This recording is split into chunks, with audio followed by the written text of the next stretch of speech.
Hello, good day, students. So, for this discussion, we are going to talk about the calculation calculations in use in analytical chemistry. It is a review for your preparation for the midterm exam. So, I prepare some of the sample problems that will appear in your midterm exam. Hindi naman ito yung mismo pero ganito yung mga version ng problem. So for the first problem, the question is how many molecules are present in 2 moles of sucrose? So in this calculation, so let's take note that if ever na mabanggit po class yung molecules na term, molecules, atoms, compound. So we are talking of the Avogadro's number. So, by the way, i-recall nyo lang po yung ano ng Avogadro's number, yung value. So, in Avogadro's number, ang ang 1 mole ay equal sa 6.02 times 10 raised to 23. 6.022 by the way, dalawang 2 yun sa ibang ano, pero puwede rin namang isang 2 na lang ilagay niyo. Tapos, molecules here.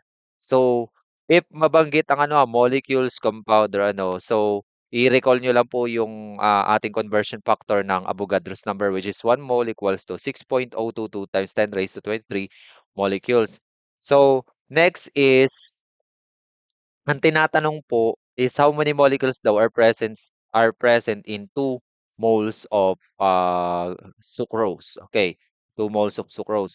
So here, ang another tip lang sa inyo students, kapag ka naka-moles or mole na po yung ating given, ay you do not need to convert or to obtain the molar mass. Ha? Kasi diretso na po siya. Ang ginagamitan lang po natin ng molar mass kapagka ang given niyo ay mole, mole tapos, iko-convert siya sa mass. In this time po, hindi naman po siya dadaan sa mass kaya hindi na natin kailangan ng molar mass ni sucrose kasi papunta siya ng molecules, ano. So, ilagay po lang natin ang ating kukunin ay molecules of sucrose. So, yun po yung tinatanong ng problem. So, is equal to, ilagay po natin lagi, keep in mind na lagi nating uunahin ang given which is 2 mole of sucrose. Tapos, multiply po natin sa ating conversion factor. So, kung mapapansin nyo sa ating conversion factor, meron po siyang mole tapos molecules.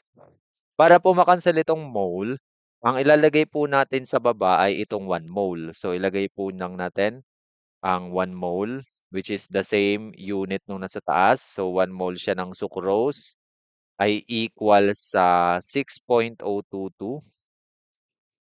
times 10 raised to 23 molecules. So, ganun lang po.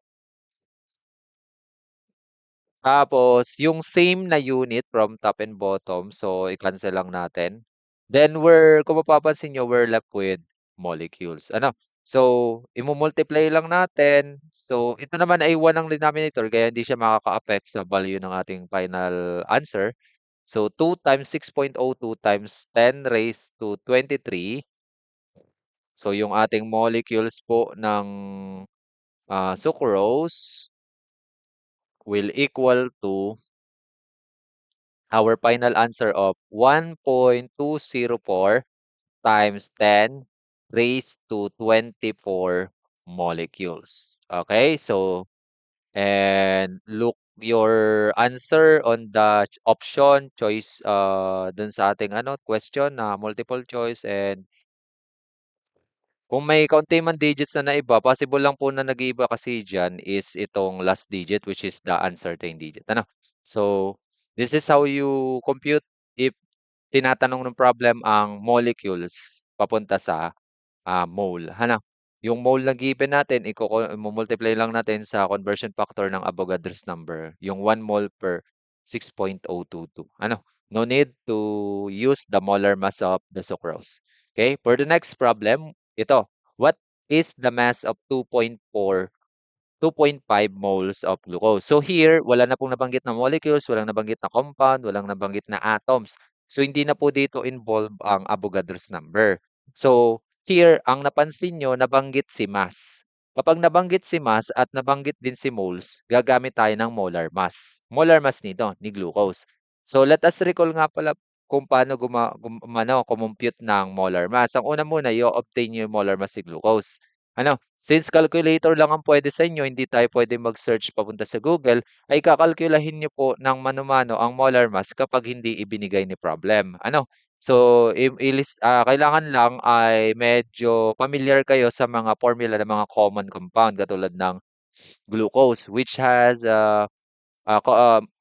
formula of C6H12O6. Ano? Then, ilalagay lang po natin yung kanyang mga atom, carbon, hydrogen, and oxygen. So, ang mauuna nyo pong isulat ay yung coefficient.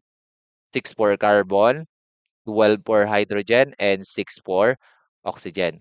So, this is how you compute the molar mass. Then, i-multiply lang po natin sa atomic mass. Allow naman kayo pumunta tumingin sa periodic table. I-multiply lang natin sa kanilang atomic mass na nakikita nyo sa periodic table. So, 12.01 grams per mole.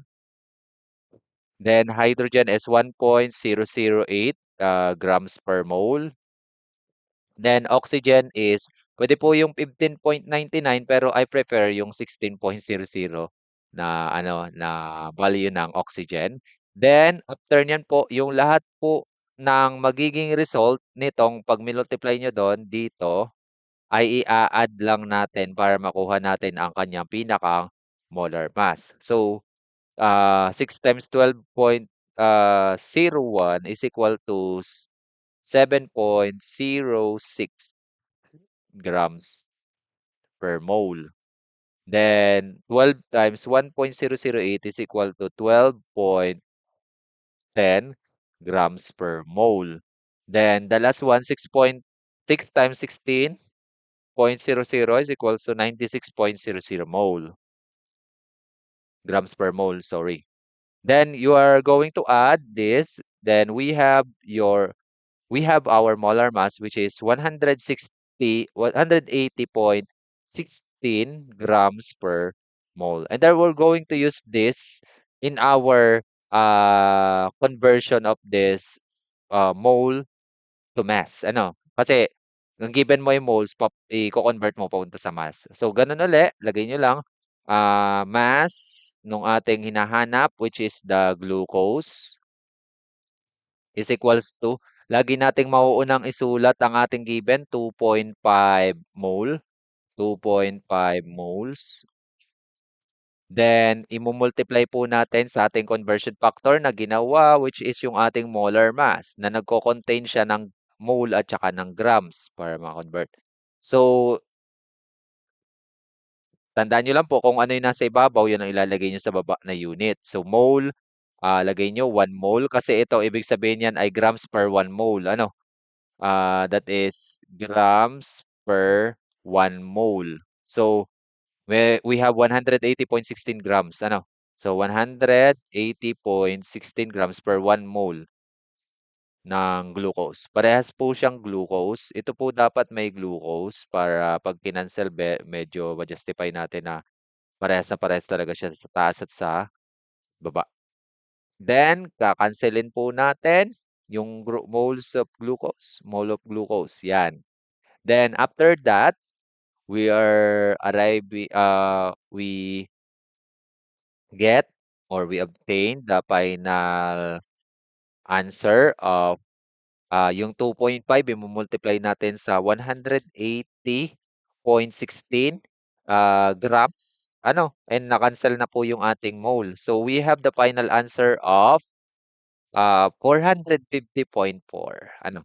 450.4 grams. Okay? Pwede nyo pong i-double check sa calculator nyo dyan sa inyo para mas makita nyo na kung ito. If ever na may something naman dito, pwede nyo naman i-message.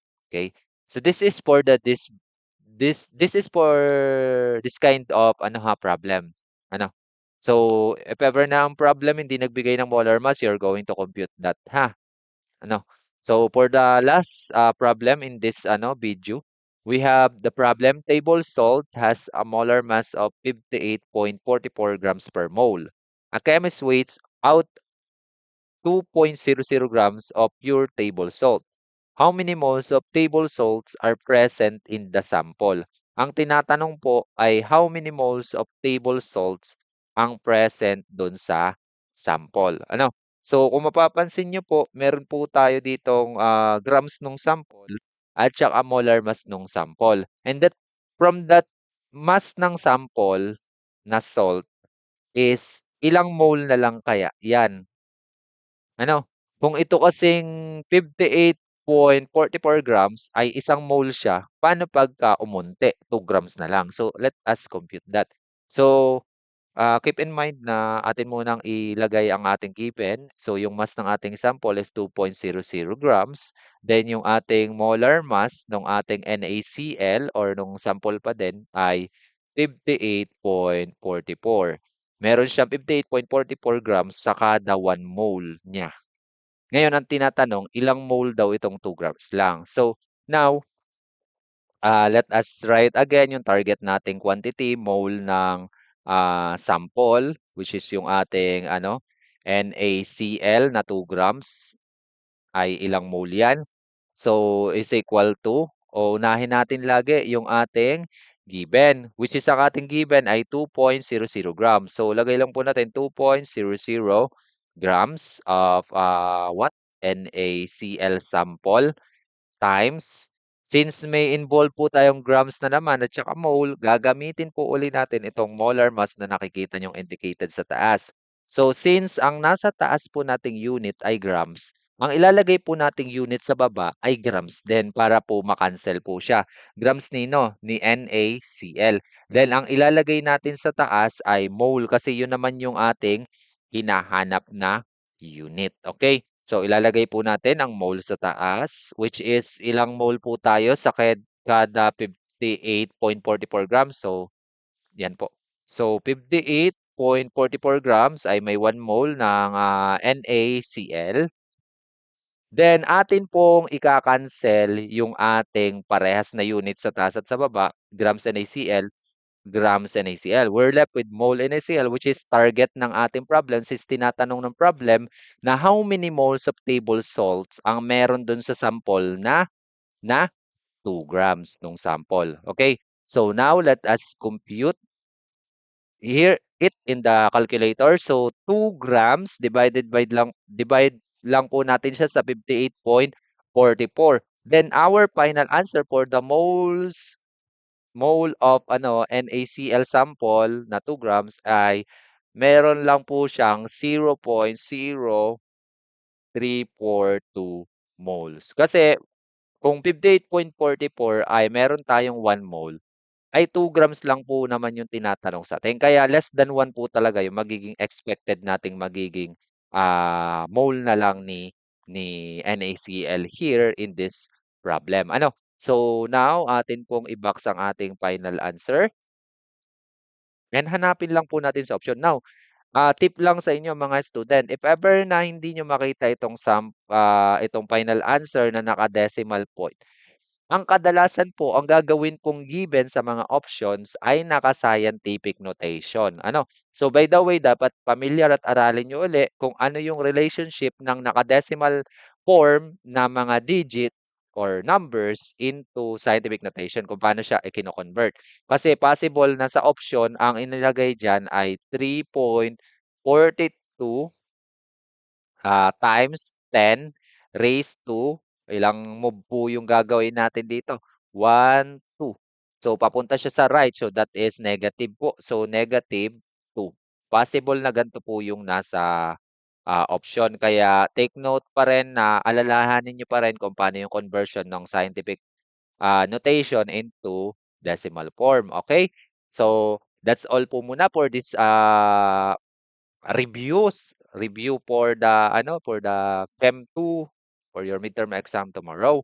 So abangan po uli yung mga susunod na uploads here in our YouTube channel, Sir Honest Corner. That's all for this video and God bless. Good luck sa inyong pag-aaral.